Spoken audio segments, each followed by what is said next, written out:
Hi, and welcome back to my channel. If you're like most entrepreneurs, you're used to getting a ton of emails on a daily basis requesting things from you. And this might be things that you actually want to do, like join a course or listen to a masterclass or a quote you've been waiting for. And a lot of times it's junk that you didn't request. Today I want to talk about when you're sending an email trying to get a response from someone else, how to get to that yes a lot easier and faster. So there's a lot of requests that you could send out. Maybe you're sending a business proposal to work with somebody, a partnership request, could even be a media inquiry, or just simply wanting to connect with somebody on a personal level. And if you're like most of us, you get a little stage fright. You don't know what to say, you don't know how to come across, and we end up using trite phrases or these little tricks to make us seem more approachable. I don't know if you've seen that meme where it's like, hi, I'm using an exclamation point in the sentence so I don't look insane. And here's another one, but here's a sentence without one so I don't seem too overeager. We overthink this all the time. So there is a trick that I've learned to getting people to say yes. And it's going to seem pretty obvious, but it works.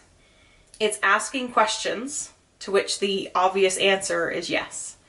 And here's what that looks like. I had a client who was sending a request to partner and collaborate with another business.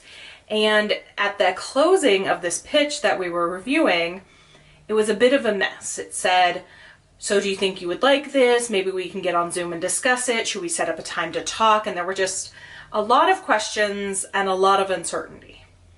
And instead of sending something that came across as unsure, or worse than unsure, too confident, like, I know you want this, so let's talk on Tuesday, we instead closed the pitch with a yes question. And that question was something to the effect of, do you think it would bring value to your community to learn blank? And that's what my client was offering.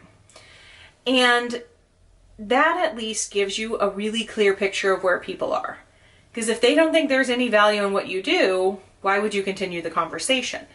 But if you've done your research, you know who you're reaching out to, then would it bring value to your community to learn this is an easy yes question. And once they say yes to that premise, that you have something of value or this is something they would like to do, then you can move on to the scheduling and the details and the how this works. It's something I learned a long time ago in systems, that people don't care about the how. They really don't care about the process until they're committed to the why. So if they're not on board with you with why they'd have a call, they don't care about the details about when you're available. And this isn't just for media pitches. This can be used in all kinds of relationships. So let's say you're requesting a testimonial from someone and you're like, oh, this really just benefits me, right? How do I say something that gets them to the yes?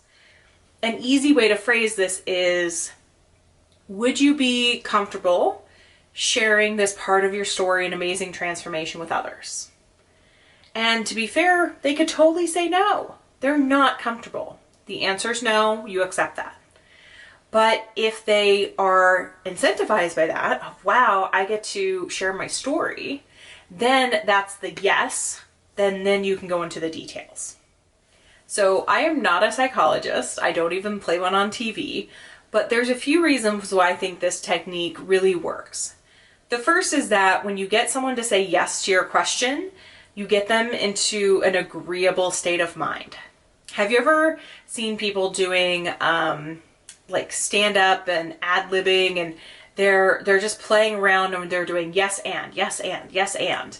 And it's a really cool way to play with energy, because once you start saying yes to something, you don't want to stop. You don't want to be like, yes, that's amazing. Yes, that sounds great. Yes, no. It just kind of ends possibilities. So once people get into the yes mood, they're more likely to keep going. And this, to me, is why people, once they bid on something, they keep bidding because they've said yes to it. And now they want to keep saying yes to it. It's also a reason why people get like lured into things that they were not ready for, is they just kept saying yes. And all of a sudden they're like in Argentina. Like, how did I get here? So there is power in saying yes and that momentum. The second is that when they say yes to you, it aligns your value.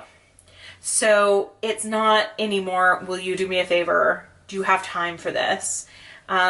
Is this something that you're willing to commit 15 hours to? Like, you're not asking for a commitment of stuff just yet. You're asking for a commitment and alignment of values. And as I hope you know, with friends and family and people that you love, once you're aligned on value, you'll do a lot, right? Like, if you have a friend who is really struggling to find a job and you want them to find that perfect job and to be empowered and ready and out in the world, you're going to do things like help them review their resume and look at job opportunities and go over practices for interview questions. That's just what you do because you have the same goal, the same outcome in mind. If someone just came to you and was like, hey, can I borrow you for 3 hours next week? You'd be like, well, why? Like, what? Not even what's in it for me, but what's the end goal that we have here? And that's the next piece of this, is that you really want to display what's in it for them. You know, if you're going to be contributing to the media, you have to stop thinking that this is the media giving you a feature or giving you kind of the attention that you want. Instead, shift your thinking to, I am providing valuable content to a trusted media outlet that will educate and support their viewership. Now, there are a few things that you might think to yourself, there isn't value for other people here. Like, this is purely selfish. And if that's the case, be honest. Like, you can say in your pitch, this is just a totally selfish request because you are someone that I respect. So if you're doing that, like, hey, this is a selfish thing, this is something I'm asking for, at least be complimentary. At least tell them why you're asking them and offer anything you can in return. And that can be an open-ended, however I can help, if there's anything I can ever do. Make sure that they know it's reciprocal.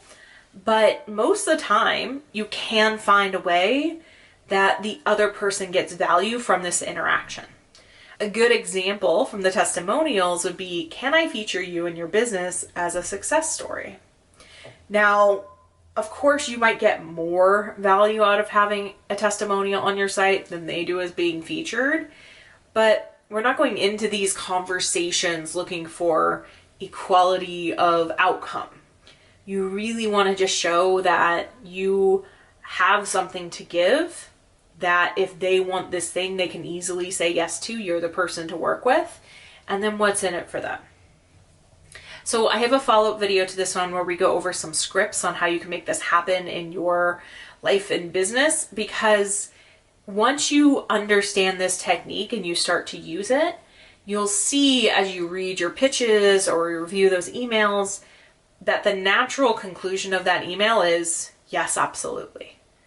And if you're sending those emails to the wrong person and they're not a yes, let's do it, then you just know that they're not aligned on those values, and it's not a problem with the pitch, it's a problem with the person you're pitching.